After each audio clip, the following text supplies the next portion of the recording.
Well, my story starts mainly in a Christian home, but the Christian home that I was living in was mainly about performance of the Christian life rather than the conviction of the Christian message, the message of Christ. I realized that the point of emphasis was the actions of things. So yeah, I got the grades, I got the Bible verses right. I came home with stars from Sunday school and served in Awana, earning badges, but I was doing it merely just for the approval of my parents and my Lord and Savior of being Christ wasn't necessarily my Lord.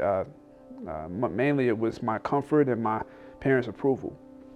So growing in that type of context, eventually the heat that was burning and yearning for God, but really for my parents, it kind of went away as I became a teenager.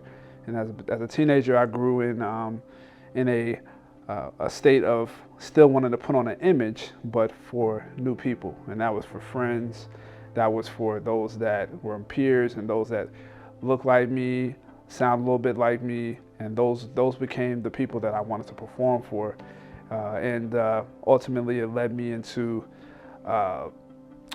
nearly being killed. It led me to approving things that the world, champions today, like abortion and just different things that I was a part of, and groups that I was in that led me into a spiral way away from grace, way away from God, as far as my understanding. But the Lord rescued me by first getting me out of those environments, but also helping me realize that this life without a relationship with Him is meaningless. And no matter how much success you attain in this world, whether it's, oh yeah, now I have a new job. Oh yeah, now I finished school. I got a diploma. I got this. I got that. I have a car. I can go places. What you realize is there's nothing more important than your actual relationship outside of those things, because those things can be taken away from you. One thing that remains the same and is established to last forever is our relationship with God. And ultimately, if our relationship with Him is healthy, then ultimately that is going to benefit us forever. And so I had to stop living for the now. And one of the main things that God used is marriage to bring me closer to Him and to draw me near. And marriage is a sanctifying, very sanctifying institution. And the Lord has definitely blessed me with my wife Brittany of almost 10 years now.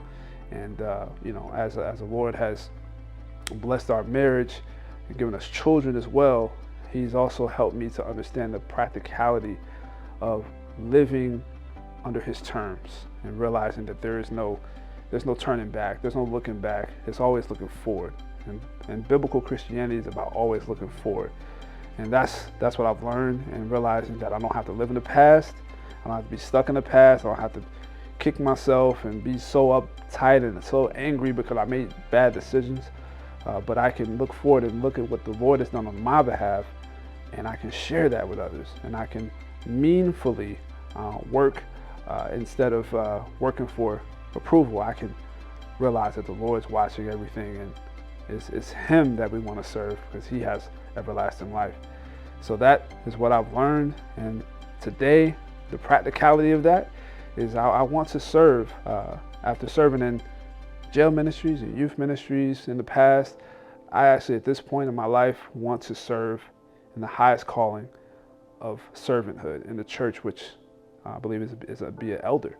So I'm looking forward to serving in that capacity and being accountable to a higher accountability.